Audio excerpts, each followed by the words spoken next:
የግዝት በዓላት ቅዳሜና እሁድ የእመቤታችን የቅዱስ ሚካኤል የባለ ወልድ ዕለት ሳይቀር ስገዱ ብለው ነው የሚያስተምሩ። እኛ የተወገዘ የተገዘተ በዓል የለንም። የሚካኤል ቀን የተወገዘ ነው። አትስገድ፣ እንዲያታድርግ ይሉናል። አረ በፍጹም እንዳትሰማ። እንሰግዳለን በሰንበት። አስተምህሮታቸው ከምንፍቅና የማይተናነስ ነገር ነው። በኢየሱስ ክርስቶስ ይደምሰስ፣ በደንብ አሜን በሉ ይደምሰስ። እኚህ አባት ትክክለኛ አጥማቂ ከሆኑ እውነተኛ እንትን ከሆኑ ለምንድን ነው በጋርድን እየሰራችሁ ያላችሁ ስራ ላይ እንቅፋት የሆኑባችሁ በምን በኩል ነው? እምነታችን ነው፣ ቤተክርስቲያናችን ነው። ዛቻ ድረስ የሚያደርስም ጉዳይ የለም። ሰበካው ከሆነ የፈቀደላቸው ሰበካው ሊጠየቅ ይገባል። ለምንድን የፈቀደላቸው? በምን አይነት መንገድ? በምን እርግጠኛ ሆናችሁ ቦታው ላይ ተገኝታችሁ አይታችኋል? እኛ እንደውም የጠየቅናቸው አስተዳደሩ አሁን አጥፍቶ ከቪዲዮን አውርዶ ከዩቲዩብ ላይ ለዛ ይቅርታ ጠይቁ ለህዝቡ። እነዚህ ሰዎች ብርና ብር ነው እንጂ ስለሚጠፋው ነፍስ ቤተክርስቲያን ስለመጣሱ ግድ የማይሰጣቸው ነው። በብሎኬት ተብሎ የተሰበሰቡ ገንዘብ ለመቀበል ለምን አልፈለጋችሁ? ሲቀጥል ይህን ግለሰብ እስከ ቤተ ክህነት ድረስ ሄደን ጠይቀን ነበር። ቤተ ክህነት ይህንን ሰውዬ አታውቀውም። በግል አካውንታቸው ለቤተክርስቲያኑ የልማት ስራዎች በሚል ገንዘብ ይሰበስባሉ የሚል ነገር አንስተህልኝ ነበር። እዚህ ጸበል ቦታ ላይ ያለ ችግር አገረ ስብከቱ አይቶ ቶሎ ውሳኔ እንዲሰጥ፣ ምዕመኑን ድጋሚ ስንጠይቅ ብር አናገኝም የሚል ነው አይደል? አሁን የእናንተ ሀሳብ ደሞዝተኛ አይደሉም። ደሞዝተኛ ሳይሆን ምን ልበልሽ 50-50 ከሚገኘው ገንዘብ ከሚገባው ገንዘብ 50-50 በሚባልበት ደረጃ ነው። ማን ነው ተሳዳቢው? እዛ ግቢ ውስጥ እንዴት ተደርጎ ነው ሰው የሚያስቀድሰው? በርበሬ እዛ ጋር እየተፈጨ አቧራ አለ፣ ዱቄት ነው የሚፈጨው። በርበሬም ደግሞ ሰው እዛ ጋር ቆሞ እያስቀደሰ በርበሬ እንዴት ነው የሚፈጨው? ወደ በላይ አካል ሄዳችሁ አሳውቃችኋል? በደብዳቤ ያለ እንደ ማስረጃ እኛ እኮ እዚህ ድረስ ሄደናል የምትሉት ተጨባጭ ነገር ምን አላችሁ? በቦቲ ውሃ እያመጡ ከጸበሉ ጋር እየቀላቀሉ እንደ ላቢያቸው እያጠምቅ ማለት በእናንተ ስም ነው እየተለመነ ያለው? በህንፃው ስም ያጠያይቃል። በጣም ነው የሚያጠያይቀው። ቦታ ላይ ጭንቅላታችሁን ያዙና ይህንን እኔ የምናገረውን ደግማችሁ ተናገሩ ተብሎ በየዋነት ሁሉም ጭንቅላቱን ይዞ ነበረ። ይሄ መሆን የለበትም ብላችሁ የምትወስኑ አይደላችሁ? አልወሰንም። በዚህ ውሳኔ ሲነግሩን ያው እንደ ሀሳብ ነገሩ። ጫማ አድርገን መግባት ምግብ መመገብ ምን ችግር አለው? ሼር ነው የምናደርገው። ይሄ ሼር እንከፈላለን። ለብዙዎች ድምፅ እንደሆናችሁ እናውቃለን። ድምፅ እንድትሆኑ በእግዚአብሔር ስም እንጠይቃችሁ።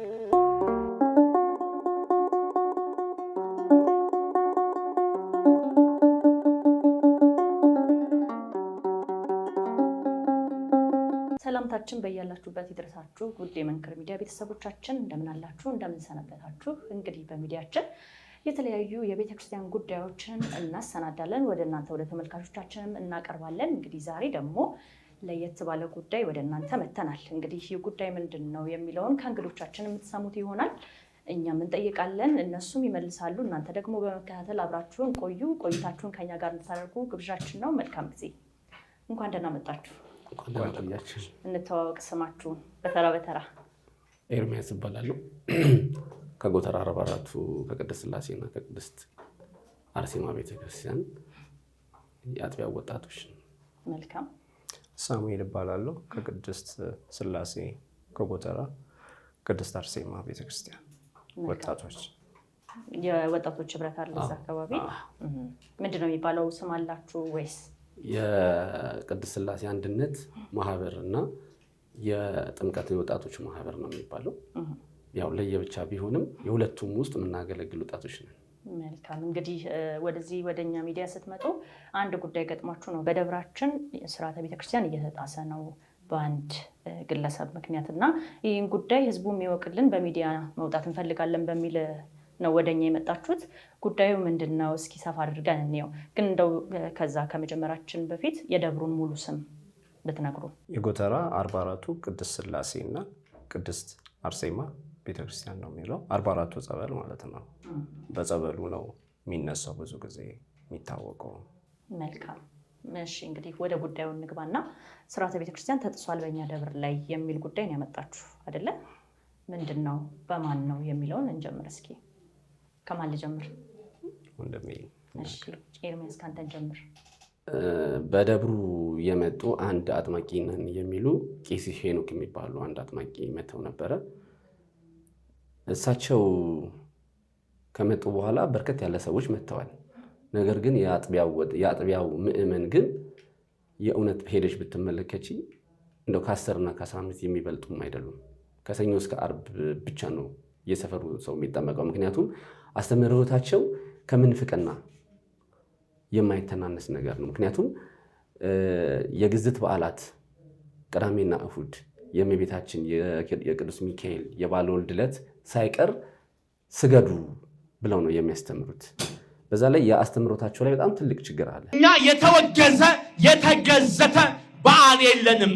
በቅዱስ ሚካኤል ቀን እንዳንድን፣ በቅዱስ ሚካኤል ቀን እንዳንፈወስ የሚካኤል ቀን የተወገዘ ነው። አትስገድ፣ እንዲያታድግ ይሉናል። ኧረ በፍጹም እንዳትሰማ እንሰግዳለን በሰንበት። በተደጋጋሚ ያንን ነገር ለቤተ ክርስቲያኑ አስተዳዳሪ ያሳውቀናል። ነገር ግን ምንም አይነት ምላሽም ማስተካከያም እስከዛሬ ድረስ አልተደረገም። ከዛ ሲቀጥል ደግሞ ግለሰቡ በራሱ አካውንት ቤተክርስቲያኗ የራሷ የሆነ ስርዓት አላት። ነገር ግን ይሄ ግለሰብ በራሱ አካውንት በራሱ ስም በራሱ አካውንት ነው ገቢ እየሰበሰበ ያለው። ይህንንም ነገር በተደጋጋሚ እንትን ስንላቸው ምናልባት ሊያስጠይቀን ይችላል ብለው ስላሰቡ ሊሆን ይችላል አሁን አንስተውታል። ከቪዲዮ ላይ ከቪዲዮን ከእንትን ላይ አንስተውታል። ነገር ግን አሁንም እንደሚሰበሰብና እንደማይሰበሰብ ምንም ማረጋገጫ የለም። እነሱ አሁን ቤተክርስቲያኗ ከዛሬ ጀምሮ ብለው ከ2 ቀን በፊት ሌላ አዲስ አካውንት ከፍተው ሰጥተውታል። እና ሰውየው ማጥመቅ ብቻም ሳይሆን ገቢ መሰብሰብ ቤተክርስቲያኗ ናት ገቢ መሰብሰብ ያለባት እንጂ ይሄ አጥማቂ ገቢ መሰብሰብም ያለበት አይመስለኝም። የልማት የህንፃ ሰሪ ኮሚቴ በቤተክርስቲያኗ ውስጥ እያለ እኔ እሰራለሁ እያለ ነው ይሄን ነገር እየሰበሰበ ያለውና ይሄ ነገር ልክ ነው ብዬ በግሌ አላምንም። ምክንያቱም ቤተክርስቲያን የራሷ ስርዓት አላት፣ የራሷ መንገድም አላት። ህንፃ ሰሪ ኮሚቴ አላት፣ ሰበካ ጉባኤ አላት፣ የልማት ኮሚቴ አላት። ስለዚህ የልማት ኮሚቴው ነው የጸበል ቦታውንም ህንፃ ግንባታውንም አጠቃላይ ያለውን ነገሮች መገንባት ካለበት በቤተክርስቲያኗ ስርዓት መሰረት ነው መሰራት ያለበትና ነገር ግን የአጥማቂ ከመጣ በኋላ ግን በጣም ብዙ የተዘበራረቁ ነገሮች አሉ። የጸሎት ቦታው ላይ የጸበል ስፍራው ላይ እርድ ማከናወንና እስከነጫማ መግባት እዛው ቦታ ላይ ደግሞ የመጡትን ምዕመናኖች መመገብ ስቲል ነው። ሶፍት የተራረፈ ምግብ ጸበሉ ዋዛው ምንም አይነት ርቀት የሌለው ቦታ ላይ ማለት ነውና ይሄን ነገር በጣም ተቃውመን ነበር። ይሄድ ነው በምንሄድበት ጊዜ ሁሉ ካስተዳደሩ ይሁን ከሌሎች አካላቶችም ይሁን በማናውቀው መንገድ የፖሊስ ኃይል ነው የሚሰማራብን እንዳንሄድ ማለት ነው። ቀድሚያ ለፖሊስ ቤተክርስቲያን ግቢ ውስጥ ነው የሚከናወነው። ቤተክርስቲያኗ ከቤተክርስቲያኗ ግቢም ውስጥ ጸበሉ ቦታው ላይ እዛው ጋር ጥምቀት ነው፣ እዛው ጋር እርድ ይከናወናል፣ እዛው ጋር ደግሞ ምግብ ይሰራልና በአካል ነው። እንደውም ይሄን ነገር ትንሽ ስሜታዊ ሆነን ለምን ብለን ስንጠይቅ እዚህ ቦታ ላይ እኮ ታቦት የለም ማለት ጸበሉ ቦታ ላይ ታቦት የለም፣ ጫማ አድርገን መግባት ምግብ መመገብ ምን ችግር አለው የሚል ምላሽ ነው የተሰጠንና ያው ወጣቶችም እንደመሆናችን መጠን የወጣቶች ተወካዮች እንደመሆናችን መጠን የተወሰነ ሰው ነን የምናናገረው። ለምን ሁሉም ወጣቶች መጥቶ መናገር አይችሉም። አንዳንድ ጊዜ ስሜታዊ ሊሆኑ የሚችሉ ወጣቶች ሊኖሩ ይችላሉና ስናናገር የሚሰጠን መልስ ልክና ልክ ያልሆነ ነገር ነው። እስቲ ተጨማሪ ነገር ወንድሜ ይናገር።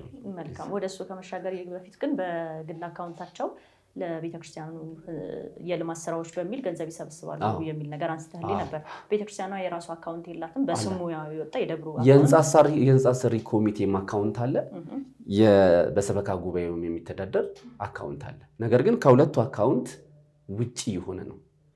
ሲቀጥል ይሄን ግለሰብ እስከ ቤተ ክህነት ድረስ ሄደን ጠይቀን ነበር። ቤተ ክህነት ይሄንን ሰውዬ አታውቀውም። የሚያውቀው ወይ ደግሞ ቅጥሩ የተከናወነው በክፍለ ከተማው አስተዳደር እንደሆነ ነው የተነገረን። በአገልግሎት ነው እናንተ ጋር የመጡት። ደሞዝተኛ ናቸው ደብሩ ላይ? ደሞዝተኛ አይደሉም። ደሞዝተኛ ሳይሆን ምን ልበልሽ 50-50 ከሚገኘው ገንዘብ ከሚገባው ገንዘብ 50-50 በሚባልበት ደረጃ ነው። ምክንያቱም 50 ለምሳሌ 1000 ብር ቢገኝ 500 ብር እሳቸው ይወስዳሉ።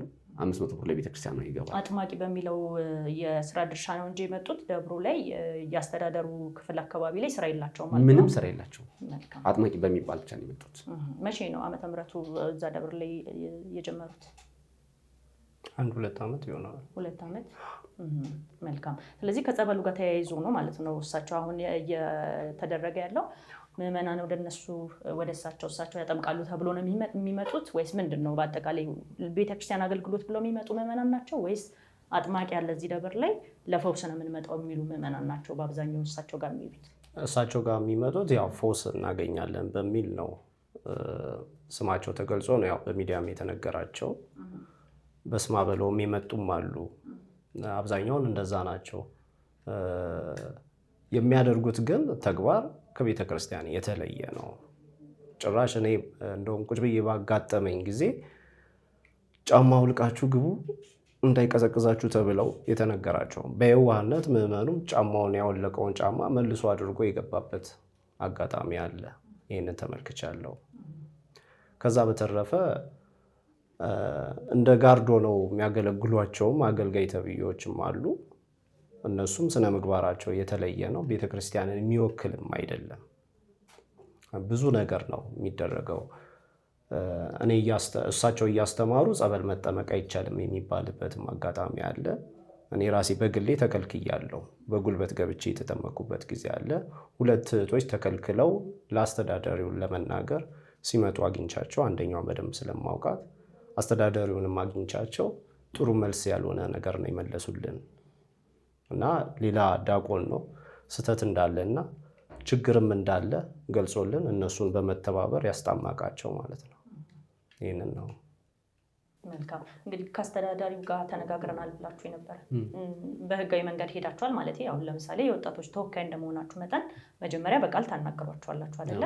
እንዲህ እየተከናወነ ነው፣ የቤተክርስቲያኑ ኃላፊዎች ደግሞ ይሄን ጉዳይ ማየት አለባቸው፣ ምን መፍትሄ ትሰጡናላችሁ ስትሉ በቃል አናግራችኋል አይደል?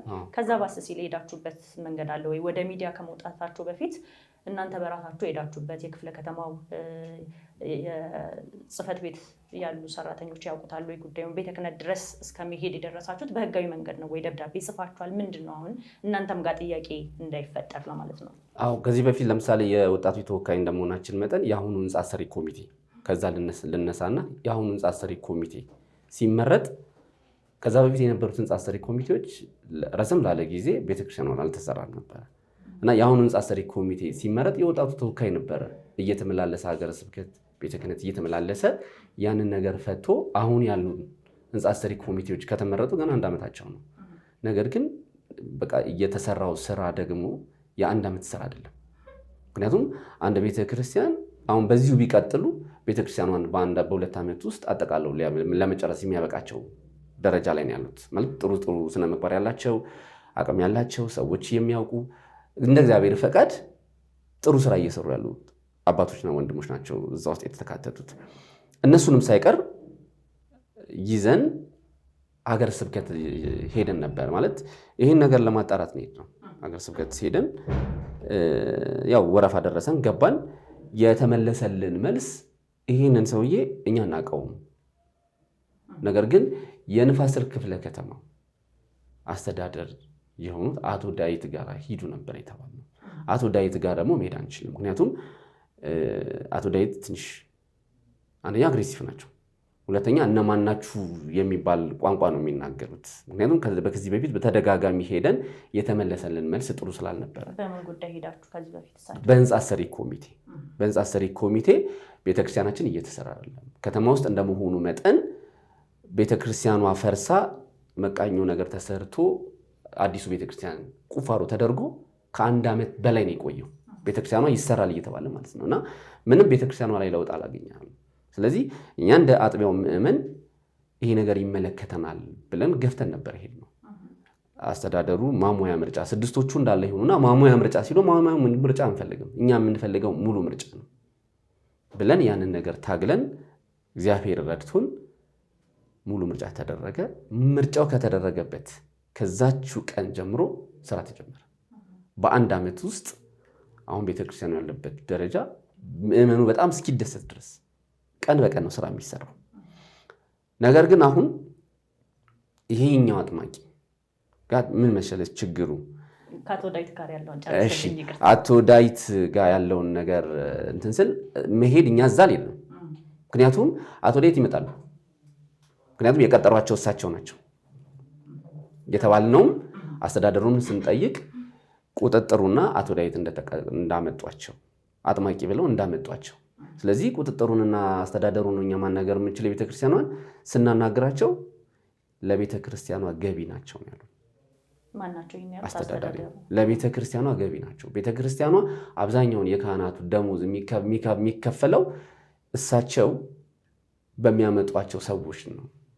አሁን እነዚህ ሰዎች ብርና ብር ነው እንጂ ስለሚጠፋው ነፍስ ቤተክርስቲያን ስለመጣሱ ግድ የማይሰጣቸው ናቸው አስተዳደሩ። ለዛ ነው ከቤተክርስቲያኗ ህንፃ ሰሪ ኮሚቴ ጋራ አሁን ጥሩ በሚባል ደረጃ ላይ አይደሉም ያሉበት ደረጃ ማለት ነው። ስለዚህ ይህን ነገር ያልፈለግነው ሚዲያ አልነበረም። እግዚአብሔር ይመስገን መንክር ሚዲያ ምናምን ነገር ስንባል እኔ በግሌ ደስ ብሎኛል። ምክንያቱም ድምፅ ያለው ድምፃችንንም ሊያስተጋባልን የሚችል ሚዲያ ነው ብለን ስለምናምን ማለት ነውና ምእመናኖች በሙሉ ሊያውቁልን ይገባል። በጎተራ 44ቱ ቅድስት ሥላሴና ቅድስት አርሴማ ቤተክርስቲያን ምን እየተሰራ ነው ብሎ ምእመኑ ቢመጣ ቤተክርስቲያኗን ሲያይ ተደስቶ ነገር ግን ጸበሉ ቦታ ላይ ሲወርድ ግን አዝኖ እንደሚመለስ እርግጠኛች ነን። ነገርኩሽ የሰፈሩ የአጥቢያው ሰዎች ከሰኞ እስከ ዓርብ ነው አሁን ድረስ የሚጠመቁት። ቅዳሜና እሑድ የሚሄድ የለም። ምክንያቱም ቢሄድ ብትሄጅም በጅምላ ነው የምትጠመቂው። ይሄ በአጥማቂ ወይንም ደን ሳይሆን በቃ ይሄ ቧንቧ ይተከላል፣ በዛ ነው የምትጠመቂው። ፈለግሽም አልፈለግሽም እኔ እንግዲህ እስከማውቀው ድረስ ስርዓተ ቤተ ክርስቲያን ነው ብዬ የማስበው ቅባ ቅዱስ ካህን ሲቀባ ነው የማውቀው። ነገር ግን የእሱ አገልጋዮች እየሆኑ ቅባ ቅዱስ ይሸጣሉ፣ መቁጠሪያ ይሸጣል እና በቃ እነሱ ናቸው ይቀቡሻል። አገልጋዮች ናቸው። ምን ዲያቆኖች አይደሉም። ዲያቆኖች እንኳን አይደሉም። ምንም አይነት ክህነት የላቸውም። ሊቀቡሽ ይችላሉ። በቃ ግዢ ትባያለሽ። ሁሉም ሰው ሲወጣ መቁጠሪያና በቃ ቅባ ቅዱስ ነው ይዞ የሚወጣው። ሲመጣ የምትመለከቻቸው ሰዎች በሚዲያ የመጣ ሰው ነው። አዎ ሰው ሲጨንቀው ሲታመም እስቲ ይሄን ነገር ልሞክረው ብሎ ሊመጣ ይችላል። ነገር ግን አስተምህሮታቸው ልክ አይደለም። አሁን ደግሞ ተከታትለን የደረስንበት መረጃውን ይዘን አልመጣንም እንጂ አንድ ካህን አንድ የቤተ ክርስቲያን አገልጋይ ነኝ የሚል ሰው ቤተ ክርስቲያን ግቢ ውስጥ ቢሮ ሊኖረው ይችላል። አዳራሽ እንትን ብሎ እዛው አዳራሽ ውስጥ ትምህርት ሊያስተምር ይችላል። ነገር ግን ከቤተ ክርስቲያኗ ውጪ የሆነ ሜክሲኮ ላይ አዳራሽ ተከራይተው እዛ ተአምረ ማርያም እናነባለን ኑ ምናምን ተብሎ በጣም ብዙ ሰው ነው የሚሄደው። ማለት ያ አሁን ነው እኛ ቅርብ ቀን ያወቅነው። እዛ የሚያገለግሉ አሁን ለምሳሌ ወንድሜ ከረጅም ዓመት በፊት እናቱ ታመው እናቱ የዳኑበት ማለት ጸበሉ እንደዚህ እንኳን ሳይገን ማለት ነው እናቱ የዳኑበት ቤተክርስቲያኗ ሳይሰራ ጸበሉ ለ30 ዓመት ነው። አሁን ጸበሉ ትናንትና የመጣ አይደለም። ጸበሉ ስላለ ነው ቤተክርስቲያኗ የመጣችው። ምእመኖች ተነጋግረው ጸሎት ተደርጎ ነው እንትን የተባለው እንጂ እኛ ስናድግ ጀምሮ ረጅም ዓመት ከ30 ዓመት ከ40 ዓመት በላይ የሆነ ጸበል ነው። ስለዚህ አሁን ነው ቤተክርስቲያኗ የገባችው ገና 7 እና 8 ዓመት ነው። ጸበሉን በእንትን አድርገው ይረጫሉ በማስ ህዝቡን ተቀለው ስትለኝ ምናልባት ጸበሉ የተፈጥሮ አይደለም እያልኩ ነበረ። ጸበሉ ቀድሞ ቦታው ላይ የፈለቀ የተፈጥሮ ጸበል ከሆነ እሳቸው የሚረጩት ከሌላ ቦታ የሚመጣውን ነው ወይስ እሺ ጸበሉ የተፈጥሮ ነው። ነገር ግን ያው በሚደረገው በመጣስ በድፍረት ምክንያት ጸበሉ እየቀነሰ መጣ። ከአንድም 2 ጸበል 3 ጸበሎች ደርቀዋል። ምክንያቱም በጫማ ነው። ብዙ ጊዜ ያው እኔ ከልጅነቴ ቅድም ጀምሮታል። እናቴ በምግብ ተሰጥቷት መድኃኒት እዛ ስትጠመቅ በባሊ እየተቀዳ ነበረ። ያኔ እንደውም ጥምቀቱም አንድ አባት ነበሩ የሚያጠምቁት።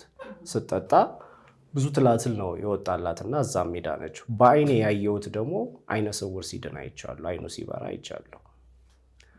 እና በዛን ሰዓት ጸበሉ ሞልቶ ይፈስ ነበር ሁሉ። ካጠገቡ ወንዝ አለ። ወደ ወንዝ ሁሉ ይሄድ ነበረ። በትልቅ ገንዳ ተሰርቶለት ነበረ እንዲጠራቀም ማለት ነው። ከሱ አልፎ ሁሉ ተርፎ ወደ ወንዝ የሚፈስበት አጋጣሚ ነበረ። አሁን ግን እሳቸው ከመጡ ጀምሮ አገልጋዮቻቸውም የእሳቸው ጋርዶች አይነት ነገር በጫማ ሁሉ እስከ መግባት ያው እንደተባለው እንዳየነውም ጭምር እርድ ተደርጎ ቆሻሻ ወደዛ የሚጣልበት፣ እሳቸውን በጫማ የሚገቡበት፣ ምግብ እዛ የሚበላበት፣ ሶፍቶች፣ ተረፈ ምርቶች እዛ የሚጣሉበት አጋጣሚ ተፈጥሮ የኛ ድፍረት ኃጢአታችን በስቶ መድረቅ ጀምሯል። ያ ሲደርቅባቸው ምን ማድረግ ጀመሩ? በቦቲ ውሃ እያመጡ ከጸበሉ ጋር እየቀላቀሉ እንደ ላቢያጆ እያጠምቃሉ። ያንን ነው የሚያደርጉት። ከዛም ተርፎ ምዕመን ለማወቅም ለመዳንም ነው የሚመጣው። ግን የተሳሳተ መልእክትም እየተነገራቸው ነው። ዛሬ እንደውም በቁጭ ብዬ ባየሁት ነገር በጣም ገርሞኛል። የሚያማችሁን ነገር ቦታ ላይ ጭንቅላታችሁን ያዙና ይህንን እኔ የምናገረውን ደግማችሁ ተናገሩ ተብሎ በየዋነት ሁሉም ጭንቅላቱን ይዞ ነበረ። በኢየሱስ ክርስቶስ ይደምሰስ፣ በደም በሚመሩ ይደምሰስ። ተገኝተህ ነው በቦታው? በቦታው ዛሬም አዲስ አካውንት ሲሰጥ የነበርኩት እኔ ቀርጨው ነው። አስተዳደሩ በነበሩበት ነው ፍቃድ የሰጡት እና ያ ሁሉ እየተደረገ ነው ያለው እና ፍጹም ቤተክርስቲያን የማይወክለው ወጣቶች ናቸው ከሳቸው ጋር የሚተባበሩት ያሉት። ከሰኞ እስከ ዓርብ አይመጡ፣ ሊጠመቁ የሚሆን ሊማሩ ማታም ጉባኤ አይመጡም። ነገር ግን ሰውየው ሲመጣ አብረው ይመጣሉ። ቅዳሜና እሑድ ትክክለኛ የቤተ ክርስቲያን ልጆች ከሆኑ ሰዎች ከሆኑ ሌላውም ጊዜ ሊያገለግሉና ሊማሩ ይገባል። ነገር ግን አይመጡም። እንደተባለው በትክክል እኔ ከነሱ መካከል ሜክሲኮ መሆኑን የነገረኝ ከነሱ ጋር ሲያገለግል የነበረ ልጅ ይጠራጠሩት ስለነበረ እንዳይመጣ ከለከሉት። ቅድም ኤርሚያስ ከቤተክርስቲያን ውጭ ሌላ ቦታ ይገናኛሉ ያለበት እንዳይመጣ ከለከሉት እና ነገረኝ። ከኔ ጋር በደንብ እንቀራረብ ነበር እና አንደኛውም ልጅ እንደውም በፍርሃት ውስጥ ነበር እና ራሱ የሚቀርጽ ነበረ። ያንን እሳቸው የሚያደርጉትን ነገር ይቀርጽ ነበር እና ይሄ ነገር እንዴት ነው? እኔ ፈራው። ራሱንም እየቀረጸ ስለነበረ እንዴት አድርጌ ነው ማውጣት የምችለው የራሴን ፎቶ እያለ ያማከር ነበር ልጆችን እና ይሄ ነው እየተደረገ ያለው ቤተክርስቲያኗ ላይ። እሳቸው የሚያስተምሩት አውደ ምሕረት ላይ ነው ወይስ ሌላ ቦታ አለ? ጸበል ቦታ ሌላ አዳራሽ ነገር ተሰርቶ ነው የሚያስተምሩት ወይስ አውደ ምሕረት ላይ ነው? አውደ ምሕረት ላይ አይደለም። ከሴቶች መግቢያ ጸበል ቦታው ላይ ነው። ጸበሉ እዛው የሚፈልቀው አለ። ከዛ አዳራሽ ተሰርቷል። ነገር ግን በፊት የሚወለቀው ጫማ ራቅ ተብሎ ነው፣ ርቆ ነው። እንዳልኩሽ ቅድም ኑ ጫማችሁን አድርጉና ግቡ ይቀዘቅዛችኋል ተብለው ነው ምዕመኑ ያወለቀው ጫማ አድርጎ የገባው እንጂ ከጸበል ቤቱ የራቀ አይደለም። እዛው ጸበል ቤቱ አጠገብ ላይ ያለ ቦታ ላይ ነው አዳራሹም የተሰራው። ስለዚህ ትምህርት ቅዳሜና እሑድ ሲሰጥ ቤተክርስቲያኗ መቼም ከቅዳሴ በኋላ የአጥቢያው ምዕመናን ይኖራሉ፣ ትምህርት ይሰጣል። ከዛ ጋር አይምታታም? ይምታታል እንጂ እንደውም የኔ ልጅ ታዝቧል እና እኔን እስከ መጠየቅ እኔ የምመልስበት መልስ ጠፍቶኝ ሁሉ ዝም ያልኩበት አጋጣሚ አለ። ስንገባ ቤተክርስቲያኗን ተሳልመን እዛም ትምህርት ነበረ እያስተማሩ ወደ ጸበል ቦታ ተጠምቀን እንመለሳለን ብየው ስንሄድ እዛም ያስተምራሉ። ይሄ አሁን አትጠመቅም ተብዬ የተገፋውበት አጋጣሚ ማለት ነው እና በግድ ተጠምቄ የወጣሁበት ሰዓት ላይ እያስተማሩ ነበር እና አባ አለኝ። አቤት አልኩት። እዛ ጋም ትምህርት እያስተማሩ ነው፣ እዚህ ጋም ትምህርት አለ። ምንድን ነው ይሄ ነገር አለኝ። የቱ ጋ ነው ሰው የሚማረው? እና ሁለት እምነት ነው የመሰለው። አያ ልጄ እኔ ምጣለው የምናገረውም በዚህ ምክንያት ነው አልኩትና መለስኩለትና እሱ ግን አልተዋጥለትም። ለምን ሰው ሄዶ እዛ አይማርም ነው ያለው። መነሻውም ብቅዛ እንደሆነ ያውቀዋል እና ያንን ጥያቄ ጠይቋል። አብዛኛውን እሳቸው ስለሚይዟቸው ወደዛ ሄድም። ሁለተኛ ደግሞ ከአስተዳደሩም ጋር ግንኙነት ስላላቸው አውደ ምሕረት ላይ ያለውን ትምህርት ባጭሩ እንዲቋጭ ይደረጋል። እዚህ ጋር ሰው እንዲመጣ ማለት ነው እና አይሰማሙም ሁሉ፣ ምክንያቱም ቅርብ ለቅርብ ስለሆነ ማለት ነው። እና ይሄ ነው የሚደረገው ያለው። ምናልባት እስቲ እንደው በእንትን አስቀምጥልን የቤተክርስቲያኑ አውደ ምሕረቱ ያለበት ቦታና የጸበሉ ቦታ ርቀቱ ምን ያህል እንደሆነ። ከ15 ሜትር ይበልጣል። ከ15 እስከ 20 ሜትር። በመካከሉ አዲሱ ቤተክርስቲያን እየተሰራ ነው እና ቅርብ ለቅርብ ነው። በጸበሉና በቤተክርስቲያኑ መካከል አዲሱ ቤተክርስቲያን ነው። አዲሱ ቤተክርስቲያን አለ። ምክንያቱም ጸበሉ ጫፍ ላይ ነው አዲሱ ቤተክርስቲያን ያለው። የቅድስት ሥላሴ ቤተክርስቲያን ግቢው በጣም ትንሽ ነው። ምክንያቱም አሁን የተሰራው የጸበል መጠመቂያም በፕላኑ መሰረት እዚህ ጋራ አይሰራ። ምክንያቱም ቤተልሔሙ አሁን ዞሮ የሰው ንብረትም መውደምም ያሳዝናል። ሲሰራ በፕላን ቢሆን ጥሩ ነበር። ይሄንም ነገር ተናግረናል። ለምን መፍረሱ አይቀርም። አሁን የወንዶቹ መጠመቂያ ግማሹ መነሳቱ አይቀርም። ምክንያቱም ቤተልሔሙ የሚመጣው እዛ ጋር ነው። አዲስ የተሰራ ባለው ቤተክርስቲያን አዲስ የተሰራው ቤተክርስቲያን መጠመቂያው የወንዶቹ መጠመቂያ ጋራ ይመጣል። ለምን አሁን ለጊዜው የምትዩ አሰራር አለ የተሰራው። በጣም ጥሩ ተደርጎ ነው የተሰራው። በሴራሚክ በምናምን ዘመናዊ ተደርጎ ነው የተሰራው መጠመቂያው። ነገር ግን ሰው በጣም ብዙ ቧንቧ እያለ በጣም ለምን ቧንቧ ስልሽ ከሰኞ እስከ ዓርብ ስንጠመቅ ፓምፕ አለው። ከሁሉም ጸበል ትልቅ ገንዳ አለ። እዛ ውስጥ ይገለበጥና ይሞላል። ከዛም በፓምፕ ነው በቧንቧ ምናምን የሚሄደው። ከሰኞ እስከ ዓርብ እንጠመቀው እንደዛ ነው። ቅዳሜና እሁድ ሲሆን ግን ፓምፑን ያገናኙትና እሳቸው በቧንቧ እንትን ይላሉ። ከዛን ሲደርቅባቸው አሁን ምዕመኑ ይሄን ነገር አያውቅም። ምክንያቱም አሁን እኔ ቤተክርስቲያን ለሊት ስለምገባ በጣም ብዙ የሆነ ቀን አየሁኝ። ምክንያቱም ከቤተክርስቲያኗ 4ኛው ቤት ነው ቤቴ። ለሊት 8 ሰዓት 9 ሰዓት 10 ሰዓት የምገባበት አጋጣሚ ይቻልና አንድ ቀን 10 ሰዓት ነው ስገባ በቦቲ ይገለበጣልና ዘበኞቹ ትንሽ እንገባባለንና ምንድነው ስል ኧረ ተወኝ አሉኝ። ምንድነው ተወኝ አይደለም ምንድነው ስል የመለሱልኝ መልስ ጸበሉ ቦታ ላይ እኮ ነው የሚገለበጠው። አሁን ምዕመኑ አያውቅም። በቦቲ መጥቶ እንደሚገለበጥ አያውቅም። ቅዳሜና እሑድ ነው የሚሆነው። ከሰኞ እስከ ዓርብ ግን በቂ ነው ጸበሉ። ለምን በጣም ብዙ ሰው ስለሆነ የሚወጣው ቅዳሜና እሑድ እንዳያንሳቸው እንደፈለጉ የሚራጩትን ነገር አይተው የሚያጠምቁትና ጥምቀው ምናምን እንትን የሚሉትና ይሄ ስርዓተ ቤተክርስቲያን አይደለም። በቦቲ መምጣቱ ተባርኮ ጸሎት ተደርጎ ቢሆን እኮ እኛም አንቃወምም። ነገር ግን ካለው ጸበል ጋር ተደባልቆ ለጥሩ አገልግሎትም እኮ ቢሆን ይህንንም ላንቃወም እንችላለን። ነገር ግን ምዕመኑ ማወቅ አለበት። ለምን ጸበሉ ደረቀ? እንዴት ደረቀ? ምክንያቱም ሲፈስ በበጋ በክረምት ታዩ በበጋ ሞልቶ ሲፈስ የነበረ ጸበል ምን ሆኖ ሊደርቅ ይችላል? ጸበል ሊደርቅ የሚችለው አንድም የኛ ኃጢአትና አጉል መጥፎ አመላለሳችን ካልሆነ በስተቀር ጸበል ሊደርቅ አይችልም። ምክንያቱም ይህን ዓመት ሙሉ ሲፈስ የነበረ ጸበል ወንድሜ ቅድም እንዳለው አስተዳደሩ፣ ቁጥጥሩ፣ ጸሐፊው ምናምን ነገር ጸበሉ ቦታ ላይ ማነው ቤተክርስቲያኗ ጋር ከመገኘት ይልቅ ጸበሉ ቦታ ላይ ነው ያለችው። በጣም ብዙ ጊዜ ማለት ነው። እንደውም ሰበካ ጉባኤው ተጠሪነቱ ለህዝቡ ስለሆነ እኛ ሰበካ ጉባኤውን ተናግረናል። አስተዳደሩና ቁጥጥሩ ምን ያደርጋል? ሲቀጥል ልታስተካክሉልን የሚገባ ነገር አለ። ምን ካላችሁን ኪዳን ለምንድን ነው 10 ሰዓት ተኩል የሚደርሰው?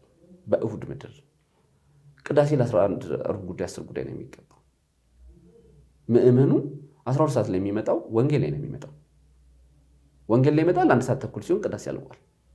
ይሄ ያጥቢያው ምዕመናን በቃ የሁሉም ሰው ቢጠየቅ ሁሉም ሰው በአንድ ቃል የሚመልሰው ቃል ነው ማለት ይሄ ቅሬታ አለበት። ግን ደፍሮ አባቶችን የመናገር መብትም ስለሌለውና ስለሚፈራ እንጂ ሁሉም እያንጎራጎረ ነው የሚሄደው። 3 ሰዓት 2 ሰዓት ተኩል ለ3 10 ጉዳይ ሲሆን አልቋል ፕሮግራም።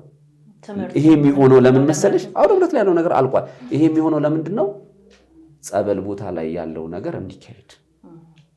አሁን ተጋጨ ተባለና እዚህም ትምህርት ሲሆን ተጋጨ ብለው ሰው ሲያጉረመርም ሞንታርቦንም ማስቀነስ ስላልተቻለ ማጉረምረም ልክ ሲጀመር ምን ተፈጠረ መሰለሽ?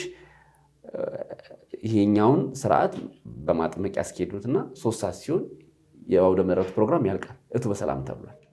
እቱ በሰላም ሲባል ሰው ወደ ቤቱ ነው የሚሄደው። ሌሎች ሰዎች ደግሞ ይመጣሉ። የአጥቢያው ያልሆኑ በሚዲያ የተጠሩ ሰዎች ይመጣሉ። እንዳልኩሽ ነው። ይሄ የጨነቀው ሰው የትም ሊሄድ ይችላል ይፈውሳሉ ስለሚባል የመምህር ግርማ ልጆች ናቸው። ካህኑ መምህር ግርማ ጋራ ታማሚ ነበሩ። ቀሲስ ሄኖክ አሁን አጥማቂ የሆኑ ታማሚ ነበሩ። እዛ ድነው ከዛ በኋላ ክህነት ተቀብለው ምናምን ነው እንትን የመጡት ወደዚህ አገልግሎት ማለት ነው። እና መምህር ግርማ ጋራ የምትመለከቻቸው ነገሮች በሙሉ ቀሲስ ሄኖክ ጋር አለ። እኔ ግን መምህር ግርማ የተወሰነ ነገሮች ትምህርት ተምሬ አውቃለሁ ሲልሽ እንዲሁ በሚዲያ ሰምቼ አውቃለሁ። ይሄ የምንፍቅናት የሚመስል ትምህርት ግን አስተምረው አያውቁም። እኔ ስላልሰማኋቸው ያልሰማሁትን ነገር መናገር አልችልም። አልሰምቼ አላውቅም። ይሄ የምንፍቅና የሚመስል ጌታ ኢየሱስ የእኛ ቤተክርስቲያን እኮ አምላካችንን ስትጠራ እኮ ጌታችን መድኃኒታችን ኢየሱስ ክርስቶስ ማለት በክብር ስሙ ነው የምትጠራው አይደለ? ስም ለማጥፋት የሰራ ሁሉ በኢየሱስ ክርስቶስ ይደምሰስ፣ በደም አሜን በሉ ይደምሰስ።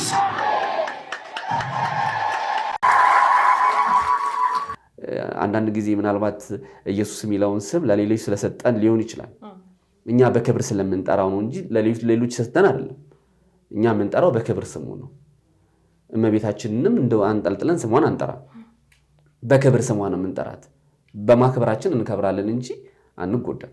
ስለዚህ ጌታ ኢየሱስ ይፈውሳችሁ ሲባል አሜን የሚባልበት አክሰንት እንደው ለመታዘብ እኛንም ለመታዘብ ወይንም ደግሞ እዛ አካባቢ ያለውን ነገር ለመታዘብ መታችሁ አንድ ቀን ያንን ነገር ብትጎበኙልን እጅግ በጣም ነው የምንደሰተው። ምክንያቱም አሜን አባባሉ የት ነው ያለ ነው።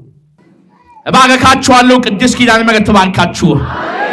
ሰበካ ጉባኤውን ይሄን ነገር ታውቁታላችሁ ወይ ስንል አዎ እኛም እንዲቆይ አንፈልግም። ቃል በቃል የተነገረን ነው ቃል በቃል። ነገር ግን አብዛኛው ነገር በሱ በኩል ስለሆነ የሚሸፈን ነው። ቅድም የተወሰነ ነገር በሱ ስለሆነ የሚሸፈነው ያን ነገር ለመሸፈን እጃችን ያጥረናል። እንዳልኩሽ ቅድም ገንዘብና ገንዘብ ነው እንጂ የሰው ሕይወት ላይ ስርዓተ ቤተክርስቲያን የሚባለው ነገር የለም ማለት ነው። እኛ ደግሞ ስርዓተ ቤተክርስቲያን እንዲኖር ነው ፍላጎታችን። ምክንያቱም እኛ ለልጆቻችን ለኛም ለልጆቻችንም ከኛ በኋላም ለሚመጣው ሰው ምንድነው የምንናገረው? ጸበላችን ደረቀ፣ እኛ ያደግንበትን ጸበል ቦታ ደረቀ፣ ምንድነው የምንለው? ስለዚህ ይሄኛውን ነገር ነው እንትን የምንለው። በዚህ አጋጣሚ መንክር ሚካኤል በጣም ነው የማመሰግነው። ያው መጨረሻ ላይ ለማመስገን እንትላል። ምክንያቱም ለብዙዎች ድምፅ እንደሆናችሁ እናውቃለን። ድምፅ እንድትሆኑን በእግዚአብሔር ስም እንጠይቃችኋለን። መልካም ቀረ የምትሉት ሀሳብ ካላችሁ ከእናንተ ጋር የተወሰነውን ቆይታ እናድርግና ከልማት ስራው ከደብሩ የልማት ስራው ጋር በተያያዘ ወይም ደግሞ አዲስ በተጀመረው ቤተክርስቲያን ጋር ደግሞ ሌላ የህንፃ አሰሪ ኮሚቴ አለ። እነሱም ደግሞ የራሳቸው የሚያነሱት ሀሳብ አለ አይደለ? ስለዚህ እነሱን እናስገባለን ማለት ነው። ቅድም አንተ ያነሳቸው ጉዳዮች ወደ እነሱ ይሻገራሉ ብዬ ስላሰብኩ ነው። ከአቶ ዳዊት ጋራም የግል አካውንት ገባ ብላችሁ ያላችሁትም ጉዳይ ከህንፃ ኮሚቴው ጋር የሚነሳ ጉዳይ ይሆናል ብዬ ስላሰብኩ ነው። ስለዚህ እናንተ ቀረ የምትሉት ሀሳብ ከሌላችሁ እንቀይራችሁና እነሱን ደግሞ እናውራቸው። በጣም እግዚአብሔር ይስጥልን። መንክር ሚዲያን በጣም እናመሰግናለን። እግዚአብሔር ይስጥልን። አሜን። እሺ መንክር ከጥቂት ረፍት በኋላ ተመልሰናል። ተመልካቾቻችን እንግዲህ አስቀድሞ ያለውን ጉዳይ ሰምታችሁታል። ከጸበል ቦታው ጋር በተያያዘ በደብራቸው ላይ እየሆነ ያለውን ስርዓተ ቤተክርስቲያን ተጥሷል የሚለውን ጉዳይ እነሱ በበኩላቸው የሚያነሱትን ጉዳይ አንስተው ተሰነባብተናል። እንግዲህ ከዚህ ቀጥሎ ደግሞ በደብሩ የህንፃ አሰሪ ኮሚቴ አባል የሆኑትን ሁለት ወንድሞች ይዘን መተናል። እነሱ ደግሞ በእነሱ በኩል የገጠማቸውን ያጫውቱናል ማለት ነው። እንተዋወቅ። ስማችሁን ማን ልበል? እኔ ካሳሁን እባላለሁ፣ የህንፃ አሰሪ ኮሚቴ ምክትል ሊቀመንበር። ሰለሞን እባላለሁ፣ የህንፃ አሰሪ ኮሚቴ ቁጥጥር። መልካም። እንግዲህ ከዚህ ቀደም ከእናንተ አስቀድሞ የሰማናቸው ወንድሞቻችን በቤተክርስቲያኑ ግቢ ውስጥ እየተደረገ ስላለው ስርዓተ ቤተክርስቲያን ጥሰት የተወሰነ ገለጻ ሰጥተውናል። በተለይ ደግሞ የጸበል ቦታውን አስመልክቶ ሀሳባቸውን አጋርተውናል። እንግዲህ እናንተ ደግሞ እንደ ህንፃ አሰሪ ኮሚቴነታችሁ ከእናንተ ጋር በተያያዘ ግቢው ላይ የገጠማችሁን ታጫውቱናላችሁ ማለት ነው። ከምን እንጀምር? የህንፃ አሰሪ ኮሚቴ እንደመሆናችን መጠን ያው ቤተክርስቲያን ዙሪያ የሚደረገው በጸበል ጉዳይ ብዙ እንትን ገጥሞናል። በዛ ረገድ በስብሰባም በምንም ተወያይተን ወደ አስተዳደር ቢሮ ሄደን ጥያቄ ያቀርብን። ያው ከላይ እንደመጣ ጸበል አጥባቂው ከክፍለ ከተማው ታዞ እንደመጣ እነሱ ማውረድ እንደማይችሉ ነው ነገሩን። በገቢ ጉዳይም ያው እዛ ስራ በኩራት ይጠየቃል። ሁለተኛ ደግሞ የጸበል ቦታ እንሰራለን። ምን ጊዜ ልመና አለ። በዚህ ጉዳይ ብዙ ነገር እንትን ብለን በግል አካውንት ሲተላለፉ ለሁለት ሶስት ጊዜ ጠይቀናቸው አንድ ጊዜ ቪዲዮ እስከ ማስነሳት ደርሰናል። እና በዚህ ምክንያት ያው የህንፃውም ገቢ ሌላ ቤተክርስቲያን ገቢ ስለሌላት የህንፃ አሰሪ ኮሚቴ ገቢ በዚህ አማካኝነት ዝቅ ብሎበታል። እንደዛም ሆነ ግን ያው ጠንካራ ኮሚቴዎች ስለነበር ገቢውን በሌላ በታሪክ አባል በማለት ብዙ ነገር በሁለት ዓመት ውስጥ እዚህ ጋር ደርሰናል። አሁን ያለበት ደረጃ ደርሰናል ብለን እናስባለን። መልካም እንግዲህ እናንተ የተመረጣችሁት በቅርብ ዓመት እንደሆነ ቅድም ወንድሞቻችን ሲነግሩን ነበርና እናንተ ከመጣችሁ በኋላ ቦታው ላይ ቀሲስ ሄኖክ በመኖራቸው የተጋጨባችሁ ነገር ለምሳሌ አሁን አካውንት የራሳቸውን የግል አካውንት ያስገባሉ ብለኸኝ ነበርና ቼክ አድርጋችሁታል? የራሳቸው የግል አካውንት እንደሆነ እርግጠኛ ናችሁ እናንተ? ስሙ ይወጣል? በዩቲዩባቸው ላይ ለቀውት ከዩቲዩባቸው ላይ ይዘን ያንን መረጃ ከዩቲዩብ ላይ አውርደን የቤተክርስቲያኑ አስተዳዳሪ ባሉበት ገብተን ተናግረን ይህ ህገ ወጥ ነው ብለን አስቆመን። ቪዲዮም ከዩቲዩባቸው ላይ እንዲያወሩት አድርገናል። በምን ሰበብ ነው? አሁን ለምሳሌ ቤተክርስቲያኗ ውስጥ ለሚከናወኑ የልማት ስራዎች በሚል ነው እሳቸው አካውንታቸውን ያስገቡት ወይስ ራሳቸው አሁን አዳራሽ ውስጥ ነው የሚያጠምቁት ስላሉኝ ቅድም ወንድሞች ከራሳቸው ጋር በተያያዘ ሌሎች ስራዎችን ለመስራት ነው እንትን ያሉት? ማለት በእናንተ ስም ነው እየተለመነ ያለው? በህንፃው ስም በጸበል ስም ነው። ግን ያው በዩቲዩባቸው ላይ ምናልባት ገብቶ ማየት ይቻላል። ምንድን ነው የሚሉት? ጸበል ቤቱን እናድስ ነው። 4 ጊዜ ነው የለመኑት ብዬሻለሁ። ከ4 እኛ የመጨረሻውን ያየን። ያው ሚዲያ ብዙም አንካተልም፣ የዩቲዩብ እንዳላቸው አናውቅም ነበር። ግን በገጠመኝ ገብተን ባየን ሰዓት ግን ያንን ነገር አየን። ለምን ይሄ ይደረጋል ሲል ያንን አስወረድን የሚሉት ያው ዩቲዩብ ላይ እኛም እንዳየ ነው ህንፃ የጸበል ቤቱን እናስፋፋ በሚል ነው። ግን የጸበል ቤቱ ሙሉ ለሙሉ አልፈረሰም። ያው የሚጠሩትን ብር በጣም የተጋነነ ነበረ እና በዛ ምክንያት ይሰበስባሉ። እዛ ምናምን ደግሞ እዛ ይሰጣል፣ እኛ ጋር መጥቶ እንዲህ ብሎ ይሰጣል። ቤተክርስቲያን የምናሰው ያው ከህዝብ ሰብስበን ነው። ይሄን ነገር ግን እንዴት እናደርግ ብለን እኛ በራሳችን በመነጋገር የእንትናችንን ግልጽ አደረግ ነው። የገቢ አሰባሰቢያችንን ስክሪን ገዛን ለህዝቡ፣ ቴሌግራም አካውንት ከፈትን። ግልጽ ነው የሚገባውን የሚወጣውን በእያንዳንዱ ሰው የሚያስገባውን ብር ሰጠንም የታሪክ አባልም ሆነ ሙሉ ለሙሉ ለህዝብ ግልጽ አድርገን እየሰራን ነው። በዛ ምክንያት ነው አሁን ገቢያችን እያገኘ እንጂ ሌላ ምንም የገቢ ምንጭ የላትም ቤተክርስቲያን። መልካም። የታሪክ አባል ምንድን ነው? ዘርዘር አድርገን በደንብ አስረዳለን። አመሰግናለሁ።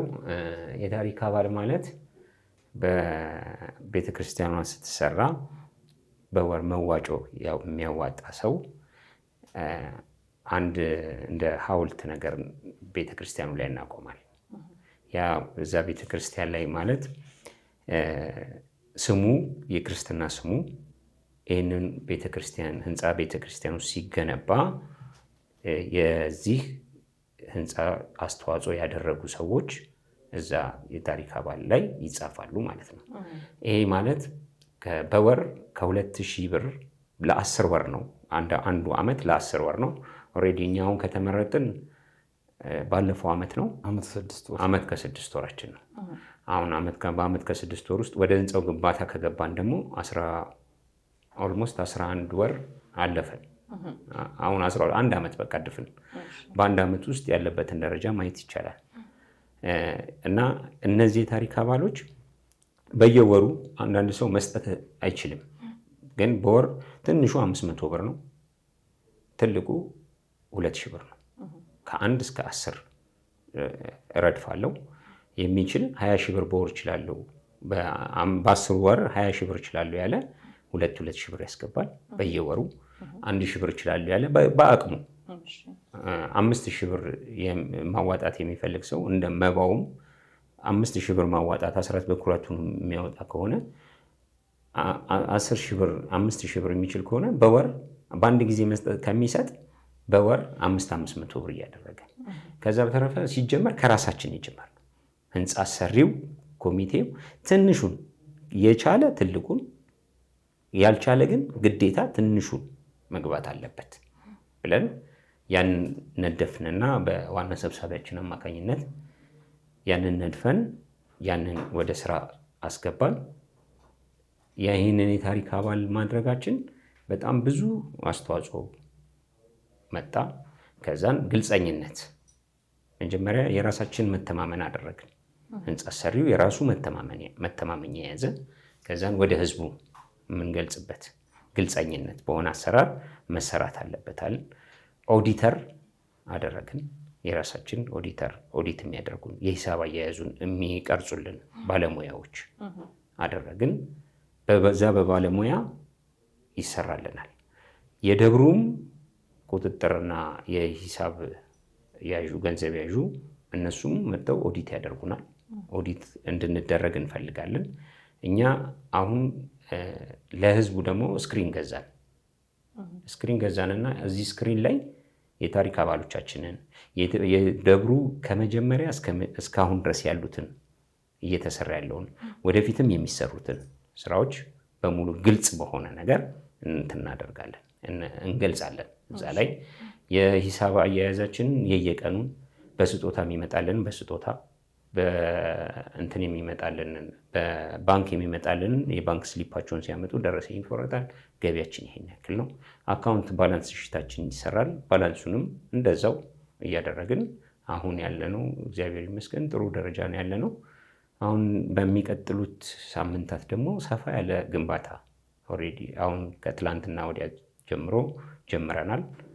ሰፋ ያለ ግንባታ እናደርጋለን። መልካም። እናንተ እስካሁን እየሄዳችሁ ባላችሁበት ሂደት ውስጥ ከእሳቸው ጋር በተያያዘ ወይም እየሰራችሁ ያላችሁት ስራ ላይ እንቅፋት የሆኑባችሁ በምን በኩል ነው? እኛ ጋር እንቅፋት የሆኑብን አጥማቂው አንደኛ አውደ ምሕረት ላይ መጥተው ቢያስተምሩ ስለ ህንፃ ግንባታው ብዙ ነገር ብዙ ምዕመን ስለ ህንፃ ግንባታው ስላለው ሂደት ብዙ ምዕመን ያውቃል። አውደ ምሕረት ላይ መጥተው ቢያስተምሩልን። እሳቸው ግን ጸበል ቦታ ጋር አዳራሽ አድርገው ነው የሚያስተምሩት። ይህንንም ሰበካውን ጠይቀናል። ሰበካው ያው እስካሁን ምላሽ አልሰጠንም። ወደ አውደ ምሕረት መጥተው ያስተምሩ፣ አስተምሮትም ከሆነ መጥተው ያስተምሩ።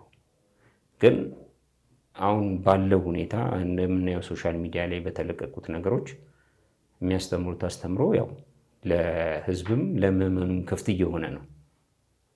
ምን አይነት አስተምሮት እያስተማሩ እንደሆነ የተለያዩ ሚዲያዎችም እየዘገቡት ነው ያሉት እና ይሄ ደግሞ ከቤተ ክርስቲያናችን ስርዓት ጋር የማይሄድ ነገር ነው። ሌላው እኚህ አባት ትክክለኛ አጥማቂ ከሆኑ ወይም እውነተኛ እንትን ከሆኑ ለምንድን ነው በጋርድ የሚመጡት? የአካባቢው ወጣት እዛ ጋር ማስተናበር አቅቶት ነው?